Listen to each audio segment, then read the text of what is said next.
கர்த்தருக்குள் பிரியமான தேவ பிள்ளைகளே, ஆழ்ந்த துக்கத்தில், வருத்தத்தில் திருச்சபை தன் தலைவரை இழந்து தவிக்கிற பேரிழப்பில் இருக்கிற எல்லா கிறிஸ்தவ பிள்ளைகளுக்கும் திருத்தந்தை பிரான்சிஸை தெரிந்து அவருடைய மரணத்தை அறிந்து ஆளா துயரில் வாடுகின்ற நல்வனம் விரும்பிய அனைவருக்கும் எனது ஆழ்ந்த இரங்கலையும் ஜெபங்களையும் உரித்தாக்குகிறேன்.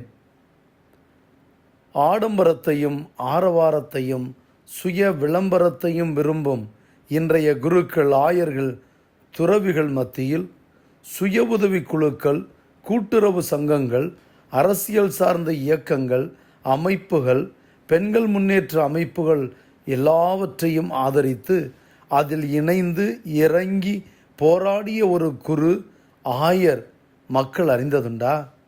இரவு நேரங்களில் வீதியோரங்களில் தூங்கும் வீடற்றவர்களை, பகல் நேரத்தில் குப்பைகளை சேகரித்து அதில் மறுசுழற்சிக்குள்ளாகும் பொருட்களை இரவில் தேர்ந்தெடுத்து ஒதுக்கி அதை விற்று அதில் வரும் பணத்தில் வாழும் ஏழைகளையெல்லாம் ஒருங்கிணைத்து ஒரு சங்கமாக அமைத்து அவர்களும் சமூக அந்தஸ்தோடு வாழ உதவி செய்ய வேண்டும் என்று உணர்ந்து அதற்காக செயல்பட்டு உழைத்து மரித்த ஒரு குருவை உங்களுக்கு தெரியுமா? ஏழைகளின் ஆயர், சேரிகளின் ஆயர், தனது மந்தையில் உள்ள ஆடுகளை தேடிச் செல்லும் ஒரு நல்ல ஆயனாக வாழ்ந்து இறைவனடி சேர்ந்திருக்கிற திருத்தந்தை பிரான்சிஸ் அவர்களை பற்றித்தான் நான் உங்களோடு சில கருத்துக்களை பகிர்ந்து கொள்ள விரும்புகிறேன். திருத்தந்தை பிரான்சிஸை அறியாதவர்கள் யாரும் இருக்க முடியாது, தெரியாதவர்கள் யாரும் இருக்க வாய்ப்பில்லை. 12 ஆண்டுகளே அவர் திருத்தந்தையாக இருந்திருந்தாலும் அவர் எல்லாருடைய உள்ளங்களிலும் நீங்கா இடம் பிடித்திருக்கிறார். அரசியல்வாதிகள், சமூக தலைவர்கள், மத தலைவர்கள், எல்லா மதங்களையும் சேர்ந்த தலைவர்களையும் ஒருங்கிணைத்து மத நல்லிணக்கத்தை உருவாக்கியவர் இல்லையா? இவரை பற்றி, அவருடைய வாழ்வின் தொடக்கம் பற்றி, குடும்பம் பற்றி நமக்கு என்ன தெரியும்? இவரது இயற்பெயர் ஜார்ஜ் மரியோ பெர்கோக்லியோ. இவர் 1936 டிசம்பர் 17 புயனஸ் ஏர்ஸ் என்னும் ஊரில் அர்ஜென்டினாவில் பிறந்தார். இவருடைய அப்பாவின் பெயர் மரியா ஜோஸ் பிரான்சிஸ்கோ, அம்மாவின் பெயர் ரெஜினா சிவோரி. இவர்தான் மூத்த மகன். இவரது குடும்பம் 1929 திருத்தந்தை பிறப்பதற்கு 7 ஆண்டுகளுக்கு முன்புதான் இத்தாலி நாட்டில் உள்ள ஜியோவாவிலிருந்து அர்ஜென்டினா நாட்டில் உள்ள புயனஸ் ஏர்ஸில் குடியேறியது. புயனஸ் ஏர்ஸில் உள்ள பியோரஸ் குடியிருப்பில் உள்ள ஒரு சிறிய வீட்டில் குடியேறி மனநிறைவுடன் திருத்தந்தையின் பெற்றோர் வாழ்ந்தனர். George Mario, Maria Elena, Alberto, Horacio, Oscar, Adrian, Marta, Regina ஆகிய 5 குழந்தைகள் திருத்தந்தையுடன் பிறந்தவர்கள். இவர்களில் மரிய எலேனா மற்றும் இன்னும் உயிரோடு இருக்கிறார். திருத்தந்தையான ஜார்ஜ் மரியோ தான் மூத்த மகன். ஜார்ஜ் மரியோ தனது தாத்தா பாட்டிகளான குவான் பெர்கோக்லியோ, பாட்டி ரோஷா மார்கரீட்டாவின் பாதுகாப்பில் பாசமாகவும் பக்தியோடும் வளர்க்கப்பட்டவர். பூர்வீக இத்தாலி குடும்பத்தினராகிய தனது தாத்தா பாட்டிகளிடமிருந்து இத்தாலிய மொழியை, வட்டார மொழியை கற்றுத் தேர்ந்தார். நான் என் பெற்றோர்களிடம் கற்றுக்கொண்டதை விட தாத்தா பாட்டியிடம்தான் அதிகம் கற்றுக்கொண்டேன் என்று தாத்தா பாட்டிகள் தினத்திலே அவர் கூறியது நமக்கு நினைவிருக்கலாம். திருத்தந்தை சிறுவனாக இருந்தது முதலே நன்கு சமைக்க தெரிந்தவர். அவருடைய தாய் பக்கவாத நோயினால் அமர்ந்து அந்த சிறு சிறு வேலைகளை மட்டும்தான் செய்ய முடியும். மூத்த மகனாக இருந்தவர் பள்ளியிலிருந்து திரும்பி வந்ததும் அம்மா வெட்டி வைத்துள்ள உருளைக்கிழங்கு, மற்ற காய்கறிகளை, இன்னும் மாமிசங்களை அம்மா சொல்லி அழகாக சமைக்க கற்றுக்கொண்டவர். தன் குடும்பத்திற்கே சிறு வயது முதல் சமைத்து கொடுத்து எல்லோரையும் முன்பித்து மகிழ்ந்தவர். அம்மாவுக்கு பெரும் துணையாக இருந்தவர். ஆரம்ப கல்விக்கு பிறகு 6ஆம் வகுப்பு முதல் தொன்போஸ்கோ சலேசிய சபையினர் நடத்திய ராமோஸ் மேயா என்னுமிடத்திலுள்ள வில்ஃப்ரெட் ஃபாரோன் தே லாஸ் சாந்தோஸ் ஆங்கலஸ் பள்ளியில் இவர் படித்தார் என்பது இவருடைய வரலாற்று குறிப்பு. இவர் விளையாடுவதில் மிகவும் ஆர்வமிக்கவர். கால்பந்து விளையாட்டை மிகவும் நேசித்தவர். கால்பந்து நடக்கும் இடங்களிலெல்லாம் அந்த ஸ்டேடியங்களுக்கு சென்று அதை பார்த்து மகிழ்வதும் அதை ஆனந்தமாக ரசிப்பதுமாக இருந்தார். இவருக்கு பிடித்த விளையாட்டு கூடைப்பந்து. ஆர்வமாக விளையாடுவார். நன்கு நடனமாடுவார். அர்ஜென்டினாவின் புகழ்பெற்ற டாங்கோ நடனத்தை முறையாக கற்றுக்கொண்டவர் நம்முடைய திருத்தந்தை. தபால் தலை சேகரிப்பில் மிகுந்த ஆர்வமோடு ஈடுபட்டு அதை தனது பொழுதுபோக்காகவும் கொண்டிருந்தார். 13ஆம் வயதில் உயர்கல்வியை தொடங்கிய பின் தனது தந்தைக்கு உதவி செய்ய, ஏழ்மை குடும்பத்துக்கு உதவி செய்ய பொறுப்புள்ள மூத்த மகனாக காலணி தயாரிக்கும் கம்பெனியொன்றில் பகுதி நேர வேலைக்கு சென்றார். பொயனஸ் ஏர்ஸ் பல்கலைக்கழகத்தில் உணவு வேதியியல் முதுகலை பட்டமும் பெற்றார். ஜார்ஜ் மரியோ பெர்கோலியோ இவர் 17 வயதை அடைந்தபோது இவர் வாழ்வில் பெரிய திருப்புமுனை ஏற்பட்டது. அவருடைய நண்பர்கள் எல்லாம் சேர்ந்து சுற்றுலா செல்ல இருந்தார்கள். அந்த சுற்றுலாவிற்கு முதல் நாள் இவர் பங்கு தந்தையை சந்தித்து நல்ல பாவ சங்கீர்த்தனம் செய்து, அதன் பின்பு அந்த பாவ சங்கீர்த்தனத்திலே பங்கு தந்தை சொன்னதையெல்லாம் கேட்டு இவருக்குள் தேவாலயத்தில் இருப்பதை உணர்ந்தார். இறைவனுக்கு தொண்டாற்ற உந்துதல் பெற்றார். அதனால் சுற்றுலா செல்லாமல் வீடு திரும்பி அவர்கள் உலகத்தைப் போல, இளைஞர்களைப் போல அவர் உல்லாசமாக இருப்பதை விரும்பாமல் ஆண்டவருடைய பணியாளனாக மாறுகின்ற அழைப்பை பெற்றவராக இருந்தார். பின்பு எஸ்குவேலா தொழில்நுட்ப கல்லூரியில் வேதியியல் தொழில்நுட்ப படிப்பை மேற்கொண்டார். இந்த தொழில்நுட்ப அறிவுடன் ஹக்திய பேக்மன் என்னும் ஆய்வகத்தில் ஊட்டச்சத்து பகுத்தாயும் பிரிவில் வேலையில் சேர்ந்தார். காலையில் வேலைக்கும் மதியம் தொழில்நுட்ப பள்ளிக்கும் சென்று இரவு 8 மணி வரையில் படிப்பார்.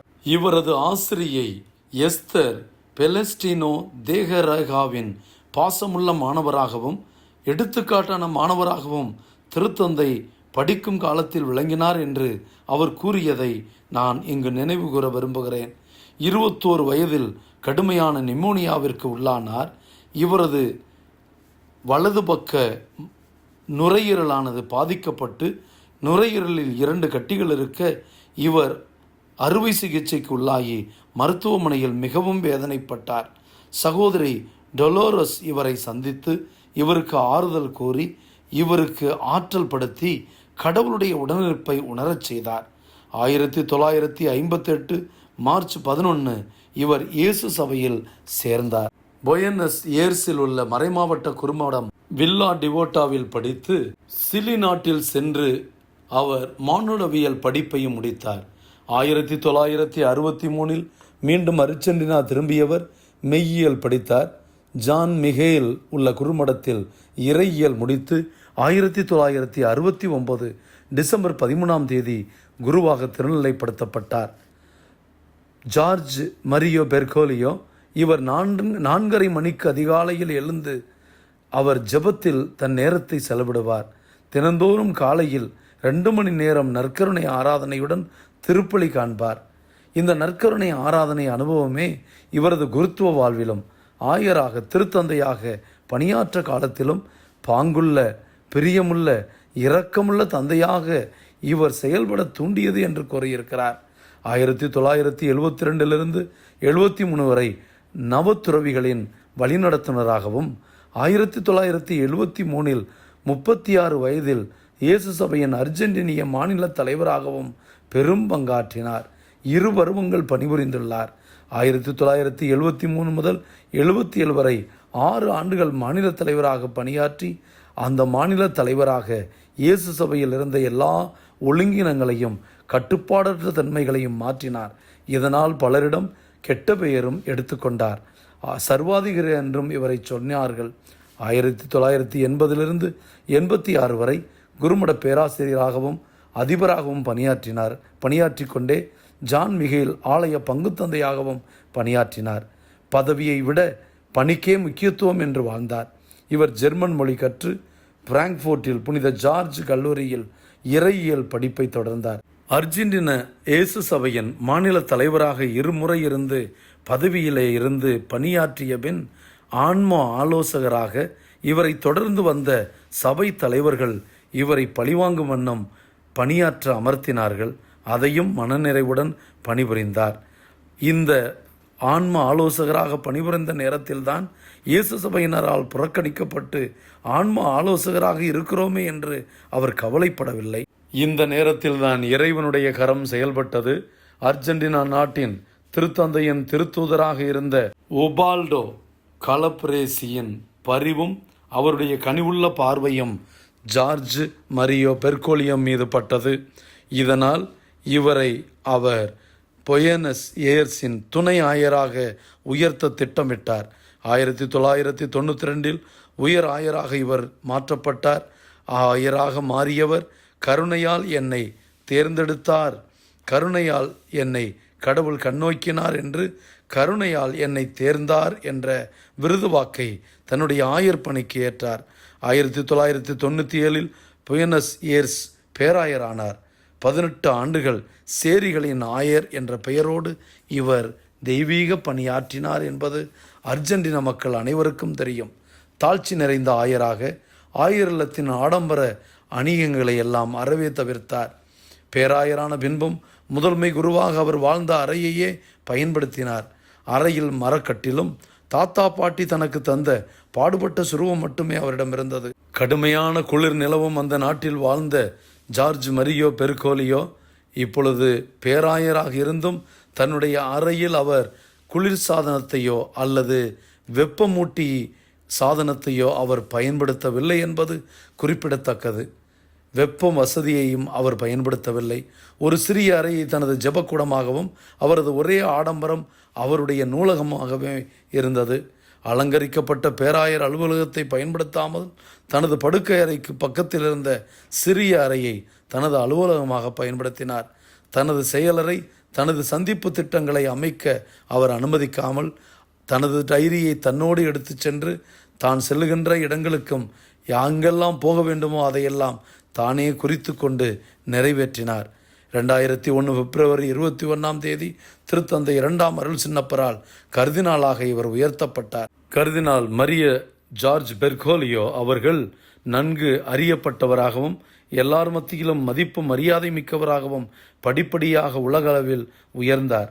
தென் அமெரிக்க முழுவதிலும் அனைத்து ஆயர்களின் நன்மதிப்பை பெற்று 2005 முதல் 2011 வரை தென் அமெரிக்க ஆயர் பேரவையின் தலைவராகவும் பணியாற்றினார். பேராயராக பணியாற்றிய காலத்தில் அர்ஜென்டினா திருச்சபையில் பெரும் மாற்றத்தை கொண்டு வந்தார். புதிய வடிவம் கொடுத்தார். தனது எண்ணற்ற குருக்களை ஏழைகள் வாழும் சேரிகளில் நியமனம் செய்து ஏழைகளின் நலனில் ஆர்வம் காட்டினார். மக்கள் பிரச்சனையில் முழுமையாக ஈடுபட்டு மக்களோடு சேர்ந்து போராடினார். சமூக பிரச்சனைகள், வாழ்வாதார பிரச்சனைகள், குடிநீர், குழாய் தண்ணீர் பிரச்சனையில் கூட பெண்களோடு சேர்ந்து வீதியில் இறங்கிய போராடிய ஏழைகளின் குரலாக வாழ்ந்தவர். திருச்சபை தெருச்சபையாக மாற வேண்டும் என்று அழைப்பு விடுத்தவர் நம்முடைய திருத்தந்தை 16ஆம் பெனடிக்ட். கர்தினால் ஜோசப் ராட்சிங்கர் 2005 ஏப்ரல் 19 புதிய 16ஆம் பெனடிக்டாக பொறுப்பேற்றார். திருத்தந்தை பெனடிக்டின் பொறுப்பேற்பு விழாவிற்கு பின்பு அர்ஜென்டினா திரும்பிய கர்தினால் ஜார்ஜ் பெர்கோலியோ மிகவும் சிக்கலான 8 ஆண்டுகளை சந்தித்தார். திருச்சபையில் குருக்கள் பாலியல் குற்றச்சாட்டிற்குட்பாட்டு பெரும்பாலான மறைமாவட்டங்கள் உடைமைகளையெல்லாம் விற்று பெரும் நஷ்டத்திற்குள்ளாகியது. வத்திக்கான் வங்கியில் நடந்த ஊழல் வெளிப்பட்டது. திருத்தந்தை 2ஆம் அருள் சின்னப்பரை போல உலகின் கவனத்தை ஈர்க்க முடியாத திருத்தந்தையாக 16ஆம் பெனடிக்ட் தலைமை இருந்தது. ஆடம்பர வாழ்க்கை பெரும் சோதனைக்குள்ளாகும் காலகட்டத்தை உன்னிப்பாக கவனித்தார் ஜார்ஜ் மரியோ பெர்கோலியோ கர்தினால். 2013 பிப்ரவரி 11 திருத்தந்தை 16ஆம் பெனடிக்ட் தனது திருத்தந்தை பொறுப்பிலிருந்து விலகுவதாக அறிவித்து உலகை வியப்பில் ஆழ்த்தினார். 2013 பிப்ரவரி 28 முதல் பேதுரு திருப்பிடம் காலியானது. அனைத்து கணிதனார்களும் வத்திக்கானில் கூடி ஒரு மக்கள் போப்பை தேர்ந்தெடுத்தனர். அவர்தான் இன்று இறைவனில் உறங்கும், இறைவனில் இழப்பாரும் நம் பாசமிகு திருத்தந்தை, அனைவர் உள்ளத்தையும் திருடிய திருத்தந்தை பிரான்சிஸ் அவர்கள் என்றால் அது மிகையாகாது. 266வது திருத்தந்தையாக 2013 மார்ச் 13 தேர்ந்தெடுக்கப்பட்டார். மார்ச் 19 சூசையப்பருடைய பெருவிழாவிலே கத்தோலிக்க திருச்சபையின் 266வது திருத்தந்தையாக தேர்ந்தெடுக்கப்பட்டார். மார்ச் 19ஆம் தேதியை தன்னுடைய பொறுப்பேற்பு விழாவாக இவர் தேர்ந்தெடுக்க காரணம், சூசையப்பர் திருச்சபையை பாதுகாத்து வருகிறார். திருச்சபையை பாதுகாக்கின்ற சூசையப்பருடைய நாளிலே திருச்சபையின் தலைவராக நான் பொறுப்பேற்பது சரியானது என்பதை உணர்ந்து கருணையால் என்னை கடவுள் தேர்ந்தெடுத்தார் என்ற விருது வாக்கோடு செயல்பட்டார். இவர் திருத்தந்தையானவுடன் போப் பெனடிக்ட் அவர்களோடு சேர்ந்து இருவருமாய் நம்பிக்கையின் ஒளி லூமன் ஃபிதேயி என்ற சுற்றுமடலை வெளியிட்டார். அதனைத் தொடர்ந்து நம்பிக்கை பற்றியும் விசுவாசம் பற்றியும் இன்னும் அன்பு பற்றியும் 3 புண்ணியங்கள் பற்றி திருமடல்கள் வெளிவந்தன. இவருடைய புகழ்பெற்ற திருமடல் நற்செய்தியின் மகிழ்ச்சி, ஜாய் ஆஃப் த காஸ்பல் என்ற அந்த சுற்றுமடல் மிகவும் பிரசித்தி பெற்றது. ஏழ்மையை, எளியவர்களை, இல்லாதவர்களை, சமூக ஒப்புயர்வற்ற தன்மையை, அடிமைத்தனத்தை ஊக்குவிக்கின்ற பணக்கார நாடுகளை எல்லாம் சாடி நற்செய்தியின் ஒளியில் நாம் அனைவரும் வாழ அழைப்பு விடுத்தார். இயற்கையை பாதுகாப்பது நம்முடைய கடமை. இயற்கையை நாம் பாதுகாக்காவிட்டால் நாம் பெரிய ஆபத்தை சந்திப்போம் என்று சுற்றுப்புறச் சூழலையும் பசுமையையும் காப்பாற்ற லவ்தாத்தோ சி, புகழனைத்தும் உம்மதே என்ற சுற்றுப்புறச் சூழலை ஊக்குவிக்கும் சுற்றுமடலை வெளியிட்டார். 1050களிலே கத்தோலிக்க திருச்சபையை விட்டு பிரிந்து போன ஆர்த்தடாக்ஸ் சபையினர் மீண்டும் இவருடைய பதவியேற்பு விழாவில் அதனுடைய தலைவர் கலந்து கொண்டார் என்பது குறிப்பிடத்தக்கதாகும். இதை ஊக்குவிக்கும் விதமாக திருச்சபைக்குள்ளாகவே எல்லா சபைகளையும் இணைத்து, எல்லா திருச்சபைகளையும் ஒன்றிணைத்து ஒரே ஆயனும் ஒரே மந்தையுமாக ஏற்பட இவர் துருக்கி நாட்டிற்கு திருப்பயணம் மேற்கொண்டார். அங்கே கிழக்கத்திய திருச்சபைகள் இன்னும் ஆர்த்தடாக்ஸ் திருச்சபைகளோடு கலந்துரையாடினார். இவர் அமேசான் நாடுகளின் நற்செய்தியை கூட்ட, இயற்கையை போற்றுகிற அவர்களுடைய தன்மைகளை பாராட்டினார். ஓரின சேர்க்கையாளர்களை ஆசிர்வதிப்பது தவறல்ல, அவர்கள் செய்வதை நாம் ஏற்பதில்லை, அவர்கள் ஆசீர்வாதம் கேட்டால் ஆசீர்வாதம் கொடுங்கள் என்றார். இப்படி கனிவுள்ள தந்தையாக, பரிவுள்ள தகப்பனாக, எல்லாருடைய ஆயனாக இவர் செயல்பட்ட விதம் எல்லாரையும் கவர்ந்தது. அமெரிக்க நாடாக இருந்தாலும் பணக்கார நாடாக இருந்தாலும் பணிந்து போகாமல் துணிந்து நின்று ஏழைகளின் சார்பாளராக, எளியவர்களின் குரலாக, தெருக்களில் வாடும் மக்களுடைய குரலாக, சேரிகளின் திருத்தந்தையாக வாழ்ந்தவர். ஆயர்கள் எல்லாம் ஆடம்பரமாக வாழ வேண்டாம் என்றும், ஏர்போர்ட் ஆயர்கள் திருச்சபைக்கு தேவையில்லை என்றும், திருச்சபைக்கு இயேசுவை போன்ற எளிமையான, ஏழைகளை சென்றடைகின்ற, எளியவர்களை ஆதரிக்கின்ற, நோயாளிகளை குணப்படுத்துகின்ற எளிய ஆயர்கள் தேவை. இவர்களில் மந்தையின் வாடை தெரிய வேண்டும், ஆடுகளின் மனம் இவர்கள் ஆடைகளில் வெளிப்பட வேண்டும். அந்த அளவிற்கு ஆடுகளோடு இவர்கள் இணைந்து வாழுகின்ற, தூக்கி சுமக்கிற ஆயர்களாக இருக்க வேண்டும் என்று சொல்லி இளைஞர்கள் மாநாடு என்றும் இளைஞர்களை ஊக்குவித்தார். இன்னும் குடும்பங்களை உயர்த்தி, குடும்பங்களை சரி செய்தால் குடும்பங்கள் கோயிலானால் உலகமே சரியாகும் என்று குடும்பங்களுக்கான மாநாட்டை கொண்டு வந்தார். இரக்கத்தின் ஆண்டை அறிவித்தார். இப்படி எல்லா விதத்திலும் செய்து இணைந்து பயணிக்கும் திருச்சபையாக நாம் செயல்பட நமக்கு அழைப்பு விடுத்தவரும் இவர்தான். இப்பொழுது யூபிலி ஆண்டிலே நாம் அனைவரும் இணைந்து பயணிப்போம். எதிர்நோக்கின் திருப்பயணிகள் நாம் என்பதை உற்சாகமூட்டி இந்த புதிய ஆண்டையும் தொடங்கி, யூபிலி ஆண்டை தொடங்கி நாம் நடத்தி கொண்டிருக்கிற வேளையிலே, யூபிலி ஆண்டின் முடிவு விழாவிலே திருத்தந்தை பிரான்சிஸை காண முடியாத அபாக்கியசாலிகளாக நாம் இருக்கிறோம். ஆண்டவர் அவரை அவருடைய திருவுளத்தின்படி எடுத்துக்கொண்டார். ஒரு நல்லவரை, ஒரு வல்லவரை, ஒரு எளியவரை, ஏற்றமிகு எண்ணமுள்ளவரை, எல்லாரையும் அன்பு செய்தவரை, யாரையும் பிளவுபடுத்தாதவரை, அதிகாரத்துக்கு அடிபணிந்து போகாதவரை, பணத்திற்கு பணிந்து போகாத உள்ளம் உள்ளவரை, ஒரு நல்ல குருவை, ஒரு நல்ல ஆயனை, நல்ல திருத்தந்தையை நமக்கு தந்த கடவுளுக்கு நன்றி சொல்லி, அவரை இழந்து தவிக்கின்ற கத்தோலிக்க திருச்சபை மக்களுக்கும், குருக்கள், ஆயர்கள், கர்தினால்களுக்கும் ஆழ்ந்த இரங்கலையும் கூறி நாம் ஒருவரை ஒருவர் ஜெபத்தாலும் கனிவுள்ள வார்த்தைகளாலும் தேற்றிக்கொள்வோம்.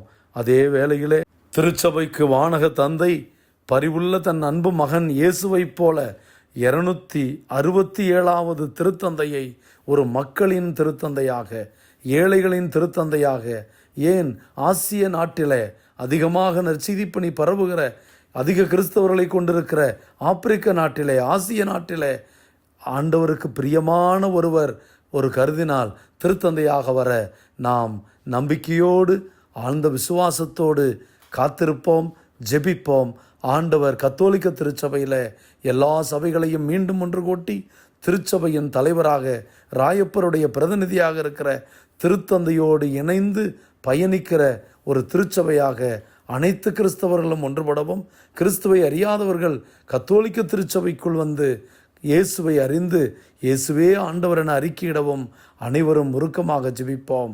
இது மௌனமாக துக்கத்தோடு வருத்தத்தோடு நம் இதய அஞ்சலியை இறைவனுக்கு செலுத்தும் நாள். இறைவன் கொடுத்த கொடைக்காக நன்றி சொல்லி இறைவனிடம் அழைத்து கொண்ட திருத்தந்தை பிரான்சிஸின் ஆன்மா இறைவனில் இளைப்பார ஜெபிப்போம். இறைவன் என்றென்றும் போற்றப் பெறுவாராக. ஆமேன்.